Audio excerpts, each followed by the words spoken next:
je suis en présence d'Alban, qui est responsable des U11 au FC Nantes. Salut Alban. Salut. Alors, est-ce que tu peux te présenter, ton rôle, ta fonction, voilà.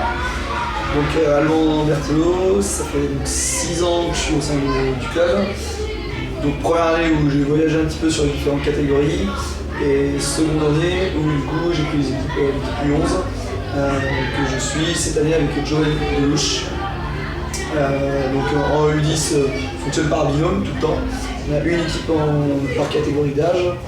Voilà. En dehors de ça, puisqu'on n'a pas de contrat au niveau de l'école de foot, c'est seulement à partir de la préfo. En dehors de ça, donc, je suis ostéopathe à Safré et il y a eu un partenariat avec le club d'Enro justement. Voilà. Ok.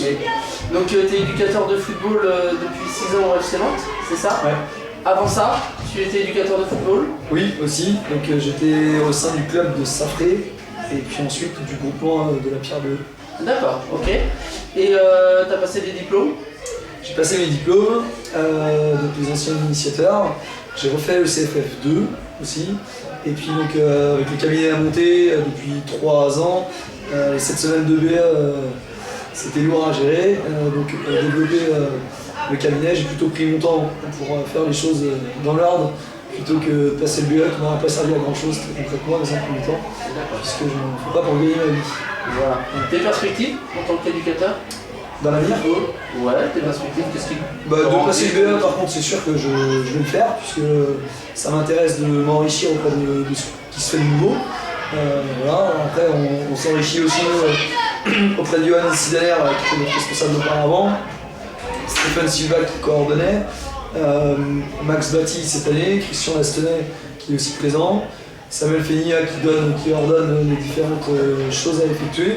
Et puis au sein des différents éducateurs, puisque nous sommes tous différents même à Nantes, même s'il peut y avoir une politique dans un premier temps, tous différents, on a tous des manières de fonctionner, on a tous des différents horizons aussi, niveau, urbain, cité, voilà, et tous des parcours différents, différents âges. Donc voilà, chacun peut nous apporter aussi certaines choses. Donc le fait des talents permet aussi par rapport à ça d'avoir un échange avec des mecs qui tiennent une équipe, tout simplement.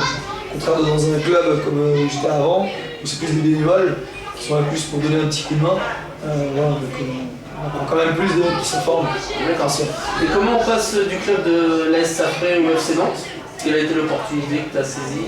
L'opportunité, si je me souviens bien, c'était puisque j'étais responsable du Nord-Loire au niveau du district et sous les ordres de François Bourget quand il y était.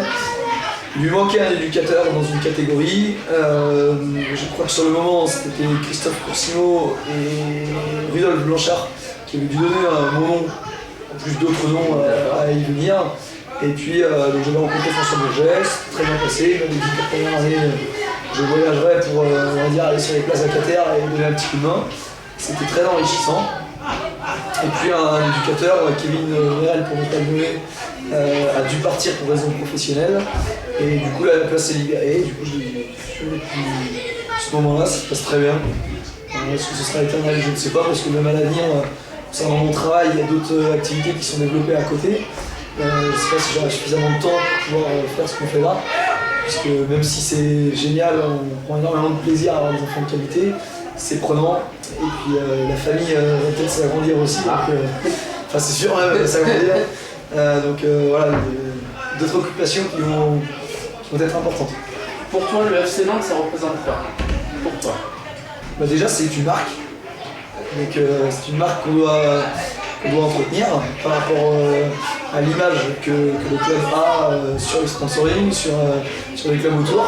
Même quand il était en situation de galère, tout le monde parlait du FC Nantes et on le voyait sur les matchs de Ligue 2, il y avait quand même un public qui était derrière. Donc voilà, c'est une marque, ça reste un club formateur puisqu'il y a encore de nouveaux pros qui sont sortis entre les Valentin Rongier, les Gulay Touré, Anthony Valonga, Léo Dubois et autres que je ne cite pas, donc je pense bien à eux. Donc c'est un club formateur. Et puis la formation active, il y en a de plus en plus aussi qui viennent de tout petit, quoi, U10, U11. Donc ça permet de nous dire que ce qu'on fait, eh bien, peut-être qu'il y en aura un ou deux qui arrivent en haut, quoi. à Nantes ou ailleurs. D'accord. Et donc là, tu parlais des jeunes que tu formes. Quel est ton cadre de travail? Comment tu travailles auprès des jeunes? Donc on a un petit cadre qui est mis en place par rapport au coordinateur et au responsable. Voilà. Par contre après on n'est pas les mains libres. On est vraiment libre de faire ce que bon nous semble. Voilà. Comme je te disais, on a chacun nos idées de jeu, on a chacun nos envies aussi. On maîtrise certaines choses mieux que d'autres et du coup ça nous amène à avoir une certaine façon de travailler tout simplement.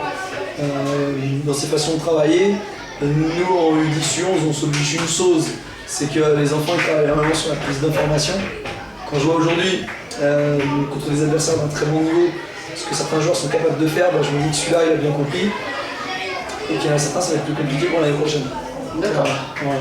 Okay. Donc ce type de tournoi-là où on joue des équipes qui sont... Même celles qu'on Redon, c'est compliqué à battre puisqu'elles ont plus envie de battre le FC Nantes. Voilà, la prise d'information, le précédent, le pied, c'est compliqué. Voilà, où est-ce que je me situe par rapport à l'adversaire, comment il se met en place, qu'est-ce qu'il fait, est-ce qu'il doit me presser, est-ce qu'il attend, est-ce qu'il patiente, est-ce que je dois contrer, est-ce que je dois conserver pour trouver une solution dans les intervalles. C'est des questionnements que les enfants ils doivent avoir aussi. Et dès U10 ils doivent les avoir. S'ils les ont pas, pour moi je pense que c'est compliqué après à l'avenir, en U12 ou 13. Parce qu'on récupère des joueurs, U12 ou 13 qui vont piger ça, c'est là où ils ont tendance.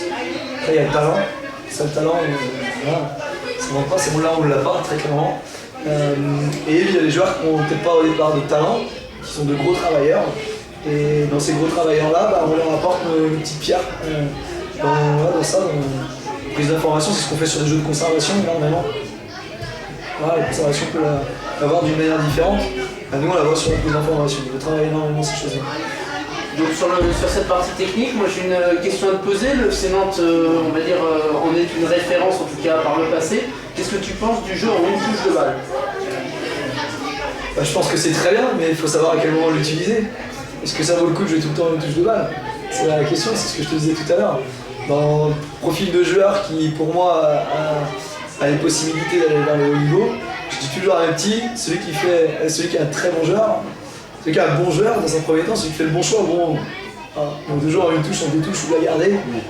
Celui qui est un très bon joueur, il y a celui qui fait le bon choix au bon moment, mais encore plus vite. D'accord. Clairement, ça se résume là-dessus.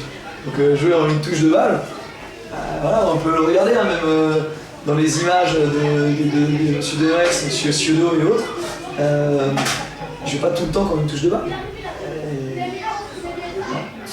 Ok, super. Est-ce que, tu vois, là j'ai des crayons, j'ai un tableau blanc derrière toi. Est-ce qu'il y a un jeu, un exercice qui, toi, te tient à cœur en tant qu'éducateur de football, que tu... Voilà, un jeu qui t'appartient un petit peu ou qui appartient au club de FC Nantes, quelque chose que tu aimes faire? Voilà, est-ce que tu peux nous le dessiner? Ouais, je peux en faire un si tu veux. On a un jeu qu'on mettait souvent en place, que Stéphane Silva avait montré lorsqu'il y avait eu le colloque.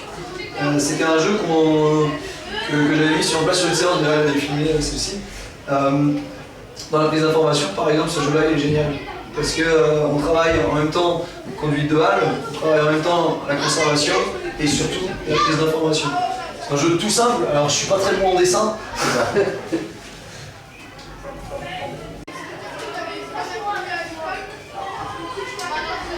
Donc très simplement, on a donc une couleur bleu, très bien bleu.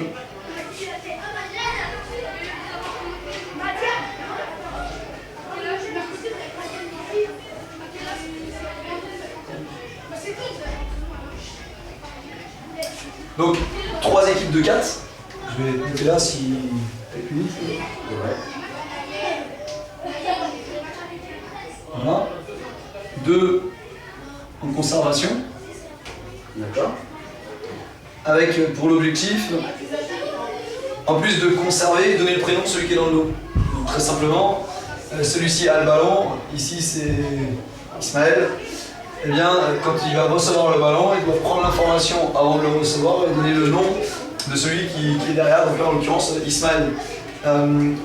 Donc on a un circuit où on peut aller dans un sens comme dans l'autre, peu importe. Donc ici, on se contente absolument, objectif, le bon prénom.